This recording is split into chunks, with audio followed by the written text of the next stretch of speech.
बिस्मिल्लाहिर्रहमानिर्रहीम।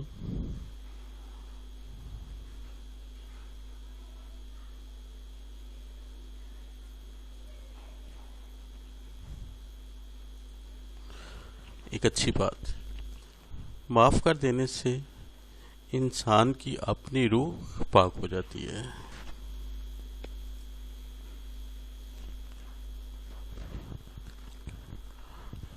Our ongoing chapter is chapter number 1, understanding the problem. What are students SLOs? After watching today's lectures, our SLOs are how to analyze the problem and planning the solution of the problem. Means कि आप problem को किस तरह analyse करेंगे और किस तरह फिर उस एनालाइज करने के बाद उस प्रॉब्लम के सॉल्यूशन की तरफ जाएंगे। How can be solve the problem, उस प्रॉब्लम का सॉल्यूशन क्या होगा। जब सॉल्यूशन हम फाइंड आउट कर लेंगे तो उसको फिर हम प्लान करेंगे कि हमारी प्रॉब्लम हमने सबसे पहले इससे जो लास्ट लेक्चर में हमने किया उसका स्टेप 1 था, that was a defining the problem. Problem को डिफाइन करने के बारे में था। इस स्टेप में हमारे पास है how to analyse the problem and after analysing the problem planning the solution of the problem. So let's go, what is the problem and how can we understand it. Problem solving steps are defining the problem, step 1, step 2 analyzing the problem, step 3 planning the solution of the problem, candidate solution of the problem, and the last one is selection the best solution। ये हमारे पास इसके 5 steps में हमने इसको problem को हमने अपनी problem को डिवाइड किया हुआ है, उसकी कैटेगराइज डिफरेंट फेजेस में की हुई है। ये हम ऑलरेडी लास्ट लेक्चर में कर चुके हैं। डिफाइनिंग द प्रॉब्लम, प्रॉब्लम को how to define a problem, problems को किसी भी प्रॉब्लम को हमने किस तरह डिफाइन करना है। अब नेक्स्ट हमारे पास स्टेप्स होंगे आज के लिए, ये 3 स्टेप्स हैं, एनालाइजिंग, प्लानिंग और candidate solution. So let's go, analysing the problem. The second step और phase of problem solving is to analysing the problem. After understanding the problem it is important to analyse the problem before the programmer start working on its solution। Mean कि second step इसका है analysing the problem. After defining the problem, आपने define कर ली problem, आपने उसकी definition कर ली, उसको डिफाइन कर लिया कि प्रॉब्लम क्या है। अब आपने उसको एनालाइज करना है। It is important to analyse the problem. ये बहुत इंपॉर्टेंट स्टेप है कि आपने प्रॉब्लम को किस तरह एनालाइज किया है, किस तरह प्रॉब्लम को आपने समझा है। जिस तरह आप प्रॉब्लम का सॉल्यूशन इसी के ऊपर बेस्ड कर रहा होता है कि आपने प्रॉब्लम को किस तरह एनालाइज किया है। जिस तरह आपने उसको एनालाइज किया है उसी की बेस के ऊपर आपका नेक्स्ट सॉल्यूशन भी पॉसिबल होगा। अब what is analysing the problem, problem को एनालाइज करना क्या है।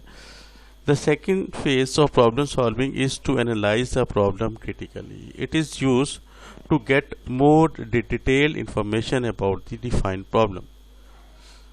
मीन ये बहुत एक क्रिटिकल स्टेप है। It is use to get more detail information about the defined problem. जो पहले स्टेप में आपने प्रॉब्लम को डिफाइन किया, अब उसी में आपने उसको मोर डिटेल इंफॉर्मेशन लेनी है उसकी। To analyse the problem, analyser asked following question. उसमें क्वेश्चन कर सकते हैं एनालाइजर, उसमें इसको एनालाइज करने के लिए डिफरेंट क्वेश्चनेयर बना के डिफरेंट वहाँ पे उसकी प्रॉब्लम को वर्किंग देखते हुए उसके डिफरेंट क्वेश्चनेयर हो सकते हैं। For example, is it possible to solve the problem on computer? What is the proper sequence of steps to solve the problem? What are inputs and what outputs are required? How many solutions are possible? Which solution is the best and why?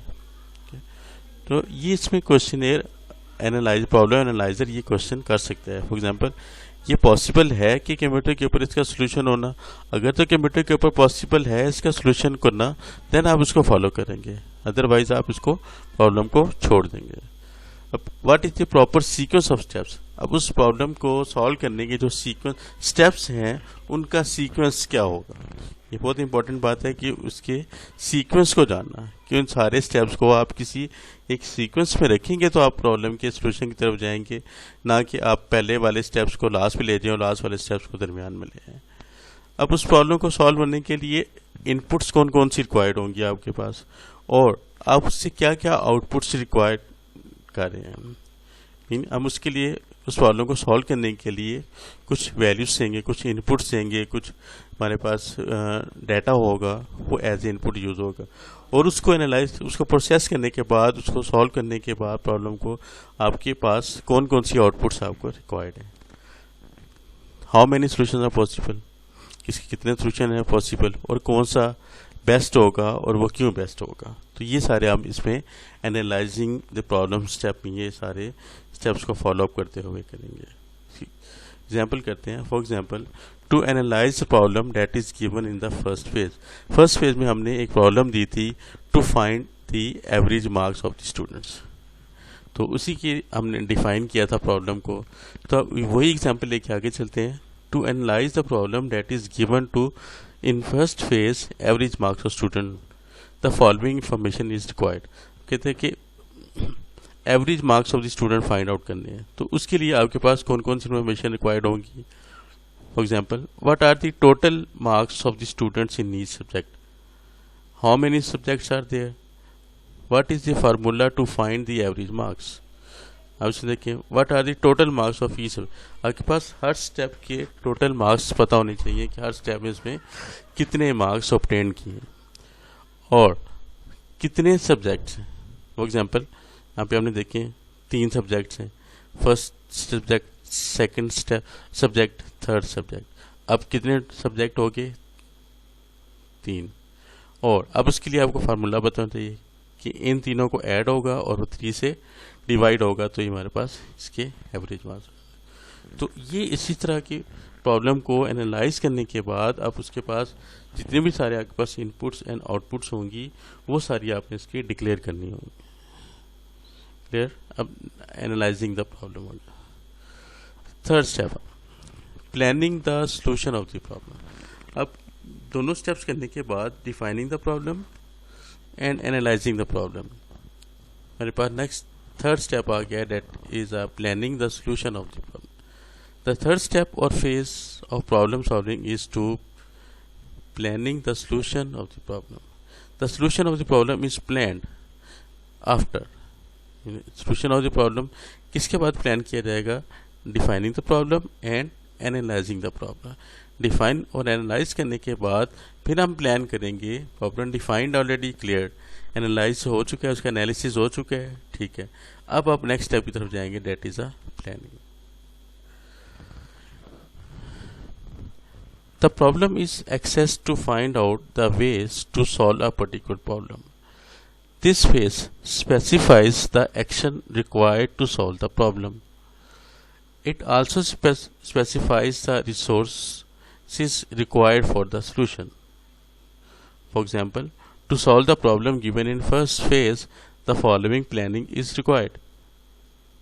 Number 1, all subject marks are added together to find the sum of all the marks. Number next, sum is be divided by the total number of subjects to find the average marks. Okay? तो planning क्या है इस हमारे पास, उसमें हमारे पास अभी जो problem चल रही है वो कौन सी है, to find the average marks of the students. उसको डिफाइन हो गया, एनालाइज हो गया, अब हम उसको प्लान करने जा रहे हैं। The problem is access to find out the ways to solve particular problem. ठीक है। अब इन स्टेप्स के बाद हमारे पास सारे इन दोनों के स्टेप्स के पास होने के बाद हमारे पास थर्ड स्टेप है, planning the solution. This phase specify the action required to solve the problem. अब इस फेज में क्या करते हैं, उस प्रॉब्लम को सॉल्व करने के लिए जो फार्मूला लगेगा, जो इसके एक्शंस जो भी परफॉर्म होंगे वो कौन से होंगे, इस प्रॉब्लम में इस स्टेप में स्पेसिफाई किया जाता है। It also specifies the resources required solution. तो इस प्रॉब्लम को सॉल्व करने के लिए आपके पास कौन कौन से रिसोर्सेज होने चाहिए। फॉर एग्जांपल, कॉम्प्लिकेटेड प्रॉब्लम है तो आप सिंपल प्रॉब्लम तो ऐसे कर सकते हैं, लेकिन कॉम्प्लिकेटेड फार्मूला है, कॉम्प्लिकेटेड कैलकुलेशन है, उसके लिए आपको कैलकुलेटर्स की फार्मूला को परफॉर्म करने के लिए रिक्वायरमेंट होगी। अब फॉर एग्जांपल ये हम फर्स्ट प्रॉब्लम की बात कर रहे हैं, all subject marks are added, जितने भी सारे सब्जेक्ट के मार्क्स हैं वो सारे आपस में ऐड अप होंगे, फिर उनका सम फाइंड करेंगे, उस सम को फिर हम डिवाइड कर देंगे टोटल नंबर ऑफ स्टूडेंट्स से। तो ये आपने प्लान कर लिया कि आपने किस तरह करना है, एवरेज फाइंड करनी है, वैल्यूज़ हैं उनको आपने किस तरह यूज़ करना है। देखिए वैल्यूज़ तो हैं, लेकिन जब आप उसको गलत फार्मूले से अप्लाई कर देंगे तो रिजल्ट तो फिर भी उसके आ जाएंगे। लेकिन जब आपने प्लान किया होगा तो एक प्रॉपर प्लानिंग के साथ आप उसकी सोल्यूशन की तरफ जा रहे हैं, तो आप उसके एवरेज मार्क्स ही निकालेंगे, ना कि आप उसके नंबर को मल्टीप्लाई कर देंगे। तो उसके लिए ये तो छोटी सी एग्जांपल है, लेकिन कॉम्प्लिकेटेड जितनी प्रॉब्लम्स होती हैं उनके लिए हमें एक प्रॉपर प्लान करना पड़ता है, फिर उस प्लान के अकॉर्डिंगली उसके साथ साथ उनको फॉलो अप भी करना होता है। ये इसमें थर्ड स्टेप में हमारे पास आ गया, planning the solution of the problem. Step 4 आ गया हमारे पास, candid solution of problem. The fourth step or phase of problem solving is to candid solution of problem. The candid solution of problem is planned after defining the problem, analyzing the problem and planning the solution of the problem. अब fourth step हमारे पास आ गया, that is a candid solution. नाम से candid में बहुत सारे सोल्यूशन पॉसिबल हैं, but you have to select one of them. तो आपने उसमें से एक को सिलेक्ट करना होगा। इन तीनों के बाद जो स्टेप आ जाता है, that is a candid solution. अब what is a candid solution of the problem? All the possible solution of problem are called candid solution of problem. वो सारे जितने भी पॉसिबल सोल्यूशन है वो सारे इसके कैंडिड सोल्यूशन है। Any problem has more than one solution, so the programmer must select the best solution. It is always a good idea to think about different ways to solve the problem. It helps in finding the best solution for the problem. अब किसी भी problem को solve करने के बहुत सारे method हो सकते हैं। ये नहीं होता कि एक प्रॉब्लम को सॉल्व करने का एक ही मेथड है। तो जब हम किसी प्रॉब्लम के बहुत सारे मेथड्स को देखते हैं, जब भी हमने किसी प्रॉब्लम का एक मेथड को फॉलो अप किया तो वो मे भी जाके after a long period of time आप कहेंगे जी ये तो इसका सोल्यूशन नहीं हो रहा, ये तो इसको पॉसिबल नहीं आगे जाके हो रहा है इसके। तो कैंडिड सोल्यूशन में हम सारे इसके जो पॉसिबल सोल्यूशंस हैं वो देख लेते हैं। फॉर एग्जांपल, जनरल एग्जांपल आप एक ले लें। फॉर एग्जांपल आपने यहाँ से इस्लामाबाद जाना है, तो एक प्रॉब्लम है। अब इस्लामाबाद जाने के लिए आपके पास बहुत सारे रास्ते हैं। फॉर एग्जांपल आप स्ट्रेट रोड से जाएं, शॉर्टकट से जाएं, ऊपर लॉन्ग रूट से जाएं, लेकिन आपने कौन सा रास्ता लेना है जो आपके लिए बेस्ट हो। बेस्ट किस तरह हो, नेक्स्ट स्टेप में हमने करना है ये सारी चीज़ें किस तरह बेस्ट हो कि जो टाइमली आपको जा दे, जिसका डिस्टेंस कम हो, जिसमें आप इजीली पहुंच सकें और जल्दी पहुंच सकें। तो आप उसमें से ऐसा रूट चूज करेंगे जो आपके लिए बेस्ट होगा। तो सेम लाइक दैट ये कैंडिड सोल्यूशन भी है। Candid solution of the problem, any problem has more than one. बहुत सारे सोल्यूशन पॉसिबल हो सकते हैं, लेकिन प्रोग्रामर को चाहिए एक ऐसा आइडिया, ऐसा सोल्यूशन पिकअप करता है जो कि बेस्ट होता है। It is always a good idea to think about different ways to solve. आप उस किसी प्रॉब्लम को सॉल्व करने के नहीं इसी तरह सॉल्व होगा नहीं, उस प्रॉब्लम को सॉल्व करने के हम बहुत सारे डिफरेंट वेज को चेक करना होता है। फिर उसमें से जो आपको बेस्ट लगे, you have to select one of them, फिर उसमें से एक को सेलेक्ट करना होता है। ये हमारे पास इसका फोर्थ स्टेप था। ओके, ये यहाँ तक आज के हमने 3 स्टेप कर लिए। कौन कौन से? Analysing the problem, planning the problem and candid solution of the problem. What are the today's assignment? Write down the definition of the problem solving, list down the steps involved in problem solving solution, and write and learn the steps 2 to step 4. Thanks.